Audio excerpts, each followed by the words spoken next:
YouTube? This is Charlie426, and today we have the review of the 1 to 35 scale Guren Type-02 from Code Geass. Now this is another model kit that's actually made by Bandai as well, and came out in 2008, and I am amazed and surprised at the quality of this kit. Color separation is superb. Every part, there's no loose areas, and it has a lot of fun play value to it. Now, once again, this came out in 2008, and Bandai doesn't really, reproduce these or reissue these too often. So once again, if you're a big fan, I'm gonna say this right away: this is worth the kit, especially for the Guren. I haven't tried the Lancelot yet, which I'm willing to try. This one, I can definitely guarantee you that you will love this kit. Now, before I get on to the articulation or my typical review, let's go on with its components. So I'm going to put this a little bit back there, and then here we go. Now, first of all, some leftover parts, which is the red polycaps. These are the same exact polycaps you see in typical Gunpla, so nothing to worry about. You get one sticker, which is for the eye, a blue eye sticker, which is which I had some trouble applying because the instruction manual, they don't really show it too clearly, but yeah, it's not impossible. So just one sticker. You get a pilot figurine of Kalin. Once again, this is a 1 to 35 scale. Just letting you guys know that one more time. I believe not this figure, but at least the figure that's inside the Nightmare is 1 to 35 scale because they're on entirely different size. But yeah, if you're gonna color this, yeah, good luck. And let's see, you get these, which is like the grappling hook that which Nightmares typically have. I'm not gonna demonstrate this, but I will show you guys where this is supposed to go. Like, yeah, because I'm not a big fan of wire action on kits. And then you get this, the short blade. Now, the problem with the one part that might like bother people with Code Geass kits is some weapons come in like molded in on the hand like this. So if you want to color the weapon on its correct color, that might be tricky. But yeah, just letting you guys know, they do give you this, and coloring it might be a little bit tricky. And then they do, and the kit itself provides an action base. Those who built a few kits, especially H kits, should know what these are. The extra piece you get is this part where basically it's just you can attach it like this, and it's now looking at a more forward angle like that. So it helps you with a lot of poses, and I will point out where this peg connects to. I'm not gonna show like poses on this because pose it really differs from people, so there's no actual universal rule like how a pose should be. All right, now let's get on to the review. Once again, one thing I have to mention regarding the kit is that the kit is entirely like gloss coated paint, so you can see like the glossy color on it. And another thing I would like to mention is that if you happen to go to a shop and see the kit, and then I would not recommend you trust the kit, or at least don't trust the pictures that's on the box, because I have no idea why. Maybe it's just the time or maybe it's just a bad camera color, but they make the kid look a little bit too, how should I say it, looks even way older, for me at least. I'm not sure if it shows on camera, but the pictures that's taken on it makes it more look like a really old 90s figure sort of feeling. So yeah, the kit itself is not like that, so no need to worry about it. Okay, now let's get on to the articulation. Now, once again, what you see is what you get. Everything is color separated very well. Okay, before I get on to the head articulation, I just want to get this out of the way. You can take this part off, and then you can put the extra wire inside there. There's another hole there, so you can do the wire grapple action on it. So yeah, just letting you guys know, because I really do not like kits that requires you to use wires on it.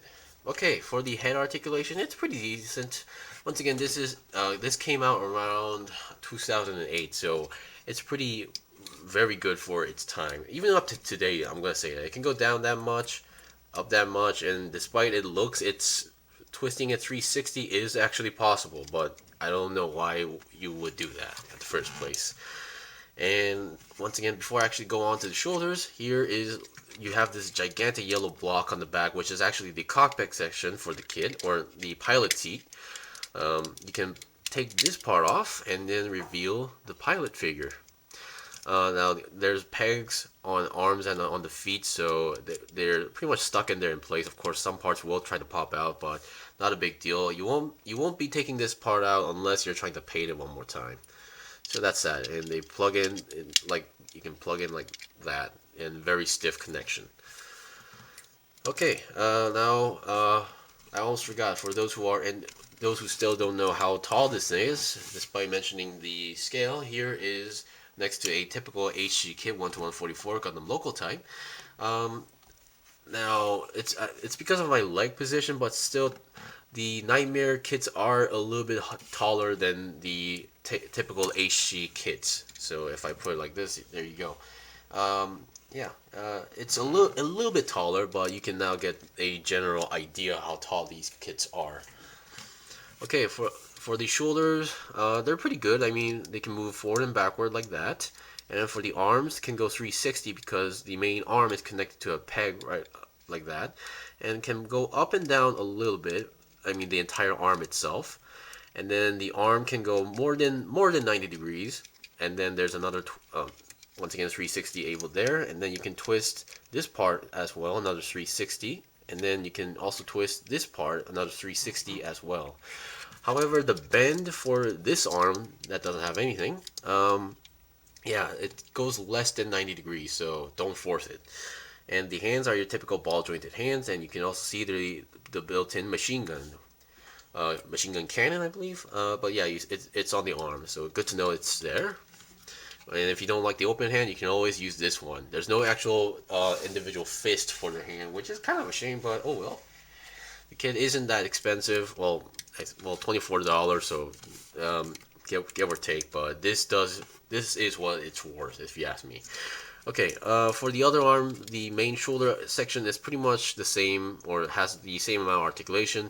Now the claw arm, which is like the main event of the kit, you can twist this part another 360, and then you can bend the entire arm like this, about a 60-degree angle, and then you have another bend right over here for the gray section as well. And for the arm, or the hand, should I say, the claws, it's connected to a peg, so a 360 twist on the hand itself is possible.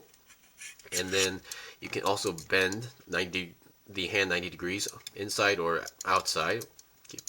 And then the claws are actually individual ball jointed connections, so they do move. They don't actually bend, but they move since they're on ball joints, and I was pretty impressed by this. And once again, those who've seen the anime, the Guren fires like a radiated heat blast, which comes from here, and they actually did give you a separate red piece on that section, which, once again, I'm very impressed. And another gimmick for the Guren's claw arm is that it has like extensions. So the first extension is this. You can extend it like that. And then the second extension, you have to, come on, I'm being a little bit careful. You can pull this part, and it does extend a lot. So you can, it does what it does that you saw in the anime. So retract and then fold back. There we go. Okay, now for the body. The body, once again, very good articulation. It has, I guess what you can call it, an ab crunch. It can go for a little bit like that. And then it can go about 90 degrees to the side. 360 is not possible because of the design of this area. It will block its way. And for the legs, the sides are connected to the main waist by ball joints, so no side swivel. And on the legs, there's like these extra armor, and these parts are actually rubber pieces, so they do give out a nice belt effect. I was pretty impressed by this.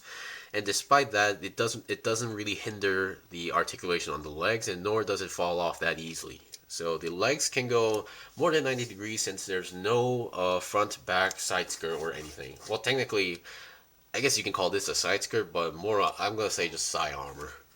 So that's that. But the bend is about 90 degrees, which is enough, since considering it's a nightmare, and we saw how nightmares move in the anime series. Okay, the feet is kind of interesting. The feet is not like this part is like the entire feet now. Sort of, but the only part that actually moves for the feet are the front parts. So these parts are connected with ball joints, and they are very stiff. Very stiff. I'm not sure why, but that's actually a good thing. Now, I was worried about articulation regarding this kit. Not articulation, I mean balance regarding this kit, but those strong legs and feet, or front feet, um, gives it a really stable balance. And if you're still having trouble, as a nightmare, they have wheels on their legs, feet, whatever they call it.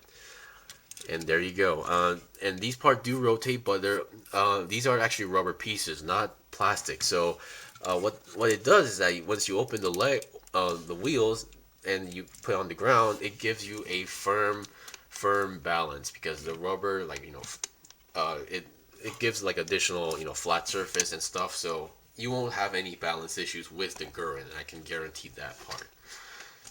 And yeah, that's pretty much it for the review. Once again, uh, the kit itself has superb color separation. Being this, the only sticker is actually being the eyes. Of course, the pilot figurine has to be colored, and this part might be tricky to color. But hey, for a kit that came out in 2008, I am very impressed. So I'm gonna say this, just really, if you're a big fan of Code Geass, or especially the Guren, I'm go get one. If you can find one, go get one. It's worth the money. And now I am willing to try the Lancelot, but the only one that's available to me is the Gunquesta version, which has the extra wings and then the big cannon on its back. I'm gonna wait a little bit more, or just in case. And if Gundam Base Korea doesn't get those, I will go with the Gunquesta. Anyway, yeah, decent articulation, decent color separation, a lot of play value, and a glossy coat paint job on the kit itself. So definitely I would recommend this to any Code Geass fan. Or if you're tired of building Gunpla, I would recommend this. Anyway, thank you for watching the review. This was the review of the 1-35 scale Guren from Code Geass. If you guys got any questions or requests, leave a comment below. I will see you guys next time.